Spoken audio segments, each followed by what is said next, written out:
আসসালামু আলাইকুম এভরিওয়ান। আজকে আমরা জব সলিউশনের একটি নতুন প্রশ্ন নিয়ে পড়াশোনা করব। আমাদের বিভিন্ন চাকরি পরীক্ষার জন্য জব সলিউশনগুলো খুবই গুরুত্বপূর্ণ। সামনে যেহেতু প্রাইমারি এক্সাম এবং প্রাইমারি এক্সামের জন্য এই বিগত যে প্রশ্নগুলো এসেছে সেই প্রশ্নগুলো আরো খুবই বেশি গুরুত্বপূর্ণ। সো আমি আশা করবো আপনারা সবাই চ্যানেলটিকে সাবস্ক্রাইব করে প্রতিটি ভিডিও দেখে পড়ে নেবেন। এটি একটি প্লে লিস্ট রয়েছে, চ্যানেলে রয়েছে, আপনারা গিয়ে দেখবেন। এছাড়াও আরো বিভিন্ন টপিকের উপর ভিডিও আছে এবং ভিডিওতে আমি এমনভাবে পড়ে দিই যাতে করে আপনাদের শুনেই মুখস্থ হয়ে যায়। আমি আশা করবো আপনারা সবাই চ্যানেলটিকে সাবস্ক্রাইব করে প্রতিটি ভিডিও দেখে পড়াগুলো কমপ্লিট করবেন। তো চলুন আমরা পড়া শুরু করি। কোনটি তৎসম শব্দ? ধূলি হচ্ছে তৎসম শব্দ। কোনটি তৎসম শব্দ? ধূলি তৎসম শব্দ। নিচের কোনটি তৎসম শব্দ? ধূলি, ধয় নিচে দীর্ঘ ইকার, লয় রস্য ইকার, ধূলি তৎসম শব্দ। ব্যক্ত শব্দের বিপরীত শব্দ গুঁড়ো। ব্যক্ত শব্দের বিপরীত শব্দ গুঁড়ো। ব্যক্ত শব্দের বিপরীত শব্দ গুঁড়ো। হুমায়ুন নামা রচয়িতা কে? হুমায়ুন নামার রচয়িতা হচ্ছেন গুলবদন বেগম। হুমায়ুন নামা রচয়িতা কে? গুলবদন বেগম। হুমায়ুন নামার রচয়িতা কে? গুলবদন বেগম। গোষ্পদ, গোষ্পদ এই শব্দের সন্ধি বিচ্ছেদ হচ্ছে গো যোগ পদ। গোষ্পদ এর সন্ধি বিচ্ছেদ হচ্ছে গো যোগ পদ। গোষ্পদ এর সন্ধি বিচ্ছেদ গো যোগ পদ। কোনটি শুদ্ধ বানান? শুদ্ধ বানান হচ্ছে যে মহর্ষি, ম হ রস্বইকার মূর্ধন্য ষ রেফ মহর্ষি। শুদ্ধ বানান হচ্ছে মহর্ষি, ম হ রস্বইকার মূর্ধন্য ষ রেফ। ম হ রস্বইকার মূর্ধন্য ষ রেফ। ব্ল্যাঙ্ক ভার্স শব্দের অর্থ কি? অমৃতাক্ষর। ব্ল্যাঙ্ক ভার্স শব্দের অর্থ কি? অমৃতাক্ষর। ব্ল্যাঙ্ক ভার্স শব্দের অর্থ কি? অমৃতাক্ষর। Who is considered the father of English poem? Geoffrey Chaucer. Who is considered the father of English poem? Geoffrey Chaucer. Who is considered the father of English poem? Geoffrey Chaucer. By and large means mostly. By and large means mostly. By and large means mostly. Correct spelling এটি হবে question নাইরে। আমি একটি আপনাদের shortcut technique শিখিয়েছিলাম এটা মনে রাখার, যে question বানান তো আমরা সবাই জানি যে QUESTION কোশ্চেন। এরপর মনে রাখবে যে নাইরে, আমরা যে আমাদের মেসেজে লিখি না কোনো কিছু নাইরে, আমরা এভাবে বলি নাইরে। সো এই নাইরে, NAIRE, নাইরে, কোশ্চেন নাইরে। যদিও এর স্পেলিং হবে কোশ্চেন এর, কিন্তু আপনারা এটাকে মনে রাখার জন্য এভাবে মাথায় রাখবেন questionnaire. QUESTION questionnaire, NAIRE, নাইরে, questionnaire. The passive form of the sentence don't waste your time is, আচ্ছা এটার আমাদের প্যাসিভ ফর্ম করতে হবে। Let not your time be wasted. Don't waste your time. Let not your time be wasted. Don't waste your time. Let not your time be wasted. Ode to the West Wind is written by Shelley. Ode to the West Wind is written by Shelley. Ode to the West Wind is written by Shelley. বাংলাদেশের প্রথম রাষ্ট্রপতি কে ছিলেন? বঙ্গবন্ধু শেখ মুজিবুর রহমান। বাংলাদেশের প্রথম রাষ্ট্রপতি কে ছিলেন? বঙ্গবন্ধু শেখ মুজিবুর রহমান। বাংলাদেশের প্রথম রাষ্ট্রপতি কে ছিলেন? বঙ্গবন্ধু শেখ মুজিবুর রহমান।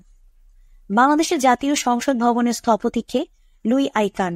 বাংলাদেশের জাতীয় সংসদ ভবনের স্থপতি কে? Luis icon. ডাচ কোন দেশের ভাষা? নেদারল্যান্ড। ডাচ কোন দেশের ভাষা? নেদারল্যান্ড। ডাচ কোন দেশের ভাষা? নেদারল্যান্ড। আন্তর্জাতিক শ্রম সংস্থা ILO এর সদর দপ্তর কোথায়? সুইজারল্যান্ড। আন্তর্জাতিক শ্রম সংস্থা ILO এর সদর দপ্তর কোথায়? সুইজারল্যান্ড। আন্তর্জাতিক শ্রম সংস্থা ILO এর সদর দপ্তর কোথায়? সুইজারল্যান্ড। এই ILO এর ফুল ফর্ম কি হবে সেটা কমেন্ট সেকশনে জানাবেন। ILO এর ফুল ফর্ম কি? কমেন্ট সেকশনে লিখে জানাবেন। I would have worked if I had been more cautious. Okay. I would have worked, এখানে যেহেতু I would have worked আছে, সো এখানে হবে I had been more cautious। যেহেতু would আছে, would এর পরে have এবং have এর পরে be3 ফর্ম, সো এখানেও আমাদের অ্যান্সারে হবে হ্যাড বসবে, তারপরে বিন বসবে। I had been more কশাস। 3 phase লাইনের ফেজ অ্যাঙ্গেল কত থাকে? 120 ডিগ্রি। 3 ফেজ লাইনের ফেজ অ্যাঙ্গেল কত থাকে? 120 ডিগ্রি। 3 ফেজ লাইনের ফেজ অ্যাঙ্গেল কত থাকে? 120 ডিগ্রি। আচ্ছা, এটা যে মানে এটার আসলে পরীক্ষাটা যেটা ছিল সেটার সাথে ইনক্লুডেড এই বিষয়গুলো, তো আমাদের এখানে সবগুলো আসলে খুব গুরুত্বপূর্ণ হবে না। যেগুলো গুরুত্বপূর্ণ হবে আমি সেগুলো আপনাদেরকে বলছি। যেমন আমাদের যে রূপপুর পারমাণবিক বিদ্যুৎ কেন্দ্রের উৎপাদন ক্ষমতা কত? এখানে হবে 2400 মেগাওয়াট। এটা মাথায় রাখতে হবে। রূপপুর পারমাণবিক বিদ্যুৎ কেন্দ্রের উৎপাদন ক্ষমতা কত? 2400 মেগাওয়াট। রূপপুর পারমাণবিক বিদ্যুৎ কেন্দ্রের উৎপাদন ক্ষমতা কত? 2400 মেগাওয়াট। ফিউজ কোন ধরনের ডিভাইস? প্রোটেক্টিভ। ফিউজ কোন ধরনের ডিভাইস? প্রোটেক্টিভ। মোটর কোন শক্তি থেকে কোন শক্তিতে রূপান্তরিত হয়? বিদ্যুৎ শক্তি থেকে যান্ত্রিক শক্তি। মোটর কোন শক্তি থেকে কোন শক্তিতে রূপান্তরিত হয়? বিদ্যুৎ শক্তি থেকে যান্ত্রিক শক্তি। এগুলো আমাদের সেই টপিক রিলেটেড প্রশ্ন, তো এগুলো আমরা স্কিপ করছি। ওকে, বাংলাদেশের বিদ্যুৎ উৎপাদনের প্রধান জ্বালানি কি? গ্যাস। বাংলাদেশের বিদ্যুৎ উৎপাদনের প্রধান জ্বালানি কি? গ্যাস। বাংলাদেশের বিদ্যুৎ উৎপাদনের প্রধান জ্বালানি কি? গ্যাস। এরপর লিখিত অংশ নিয়ে আমরা পড়বো, মানে এগুলো আমি আপনাদেরকে পড়ে দিচ্ছি যাতে করে এমসিকিউতেও যদি আসে তাহলেও পারবেন, আর লিখিততেও যদি আসে তখনও যাতে করতে পারেন বা লিখতে পারেন। অতি শীত নয় উষ্ণও নয়, নাতিশীতোষ্ণ। অতি শীত নয় অতি উষ্ণও নয়, নাতিশীতোষ্ণ। অতি শীত নয় অতি উষ্ণও নয়, নাতিশীতোষ্ণ। এগুলো হচ্ছে আমাদের এক কথায় প্রকাশ। উপস্থিত বুদ্ধি আছে যার, প্রত্যুৎপন্নমতি। উপস্থিত বুদ্ধি আছে যার, প্রত্যুৎপন্নমতি।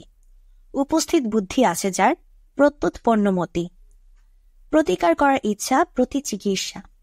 প্রতিকার করার ইচ্ছা, প্রতিচিকিৎসা। প্রতিকার করার ইচ্ছা, প্রতিচিকিৎসা। যে ভবিষ্যৎ না ভেবেই কাজ করে, অবিমৃষ্যকারী। যে ভবিষ্যৎ না ভেবেই কাজ করে, অবিমৃষ্যকারী। যে ভবিষ্যৎ না ভেবেই কাজ করে, অবিমৃষ্যকারী। যে সুপথ হতে বিচ্যুত হয়েছে, উন্মার্গগামী। যে সুপথ হতে বিচ্যুত হয়েছে, উন্মার্গগামী। যে সুপথ হতে বিচ্যুত হয়েছে, উন্মার্গগামী। কারক বিভক্তি নির্ণয় করব। আচ্ছা, কি করি আজ ভেবে পাই না। আচ্ছা, কি করি আজ মানে এই যে আজ কথাটা দিয়ে আমাদের হচ্ছে দিনটা বুঝিয়েছে, মানে সময়, দিন, কাল, সময়, তাই হচ্ছে আমাদের অধিকরণ কারক। আর যেহেতু এখানে কোনো বিভক্তি যুক্ত হয়নি তাই হচ্ছে এটি শূন্য বিভক্তি। সো কি করি আজ ভেবে পাই না, এখানে আজ শব্দটি হচ্ছে অধিকরণের শূন্য বিভক্তি। কি করি আজ ভেবে পাই না, এখানে আজ শব্দটি অধিকরণের শূন্য বিভক্তি। গৃহহীনে গৃহ দাও, এটা হবে সম্প্রদানে সপ্তমী। আমরা যদি সম্প্রদান কারক সেগুলোই যেগুলোকে একদম সত্য প্রদান করে আমরা দিই, মানে ওটা আমরা আর ফেরত পাবো না, এবং সেটা দেওয়ার পিছনে আসলে আমাদের কোনো নিজেদের কোনো স্বার্থ থাকবে না। আমরা যদি কোনো গৃহহীনকে গৃহ দেই, এর পিছনে আমার কোনো স্বার্থ নেই। একজন গৃহহীন ব্যক্তি আছে, আমার কাছে টাকা পয়সা আছে, আমি তাকে একটি গৃহ বানিয়ে দিয়েছি, এর বিপরীতে তার কাছ থেকে আমার কোনো কিছুরই দরকার নেই। হ্যাঁ, এরকম সত্য প্রদান করে বা একদম ত্যাগ স্বীকার করে যেগুলো দিই সেগুলি হচ্ছে আমাদের সম্প্রদান কারক। এবং এখানে গৃহহীনে যেহেতু এ বিভক্তি যুক্ত হয়েছে তাই সপ্তমী বিভক্তি। তো গৃহহীনে গৃহ দাও, এখানে গৃহহীনে হবে সম্প্রদানের সপ্তমী। গৃহহীনে গৃহ দাও, এখানে গৃহহীনের শব্দটি হবে সম্প্রদানের সপ্তমী। মন দিয়ে করে সবে বিদ্যা উপার্জন। আচ্ছা, মন দিয়ে এখানে আসলে কোনো কিছু দিয়ে বা কোনো উপায় বা মাধ্যম যখন ইউজ হয় তখন সেটা হচ্ছে আমাদের করণ কারক। আর দ্বারা দিয়ে কর্তৃক হচ্ছে আমাদের তৃতীয়া বিভক্তি। সো এটা হচ্ছে আমাদের করণের তৃতীয়া। মন দিয়ে করে সবে বিদ্যা উপার্জন, যেহেতু মন দিয়ে, মনের মাধ্যমে, তো সেজন্য হচ্ছে আমাদের করণ কারক। আর দিয়ে যেহেতু এই বিভক্তিটা আছে তাই এটা হচ্ছে আমাদের তৃতীয় বিভক্তি। সো মন দিয়ে করে সবে বিদ্যা উপার্জন, এটি হচ্ছে করণের তৃতীয়া। ভোরে সূর্য উঠে ভোরে, এই যে ভোর সময়, আবার এখানে সময় বোঝাচ্ছে, ভোর মানে সময়, সো সময় বোঝানোর কারণে এটি হচ্ছে আমাদের অধিকরণ কারক। আর ভোরে এখানে আমাদের এ বিভক্তি, এ হচ্ছে আমাদের সপ্তমী বিভক্তি, সো ভোরে সূর্য ওঠে, এটি হচ্ছে অধিকরণের সপ্তমী বিভক্তি। ট্রান্সলেট করব, তার সব চেষ্টাই ব্যর্থ হলো।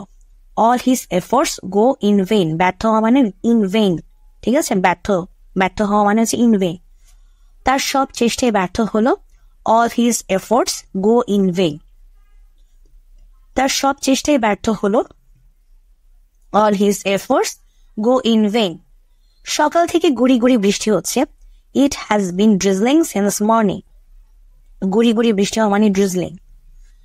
সকাল থেকে গুড়ি গুড়ি বৃষ্টি হচ্ছে। It has been drizzling since morning, সকাল থেকে গুড়ি গুড়ি বৃষ্টি হচ্ছে। It has been drizzling since morning. তুমি কি কখনো কক্সবাজার গিয়েছো?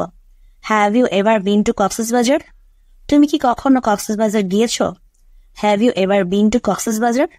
তুমি কি কখনো কক্সবাজার গিয়েছো? Have you ever been to Cox's Bazar?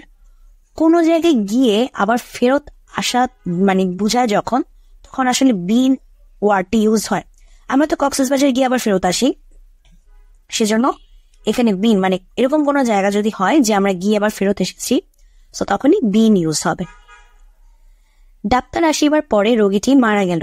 The doctor had come before the patient died, ডাক্তার আসিবার পূর্বে রোগীটি মারা গেল।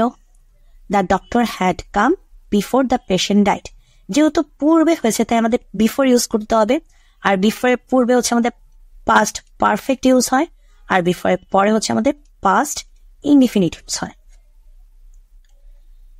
ওকে, এরপর হচ্ছে আমরা কিছু সাধারণ জ্ঞান নিয়ে পড়াশোনা করব। 2023 সালে সাহিত্যে নোবেল বিজয়ীর নাম কি? ইয়ন ফসে, নরওয়ে। 2023 সালে সাহিত্যে নোবেল বিজয়ীর নাম ইয়ন ফসে, নরওয়ে। 2023 সালে সাহিত্যে নোবেল বিজয়ীর নাম Jon Fosse, Norway. A long walk to freedom গ্রন্থটি কার লেখা? Nelson Mandela. A long walk to freedom গ্রন্থটি কার লেখা? Nelson Mandela. A long walk to freedom গ্রন্থটি কার লেখা? Nelson Mandela. সার্ক বিশ্ববিদ্যালয় কোথায় অবস্থিত? দিল্লি, ভারত। সার্ক বিশ্ববিদ্যালয় কোথায় অবস্থিত? দিল্লি, ভারত। সার্ক বিশ্ববিদ্যালয় কোথায় অবস্থিত? দিল্লি, ভারত। বাংলাদেশের সংবিধান গণপরিষদে কত তারিখে অনুমোদিত হয়? 4 নভেম্বর 1972। বাংলাদেশের সংবিধান গণপরিষদে কত তারিখে অনুমোদিত হয়? 4 নভেম্বর 1972। বাংলাদেশের সংবিধান গণপরিষদে কত তারিখে অনুমোদিত হয়? 4 নভেম্বর 1972। 2023 সালে ব্যালন ডি'র পুরস্কার বিজয়ীকে? Lionel Messi. 2023 সালে ব্যালন ডি'র পুরস্কার বিজয়ীকে? Lionel Messi.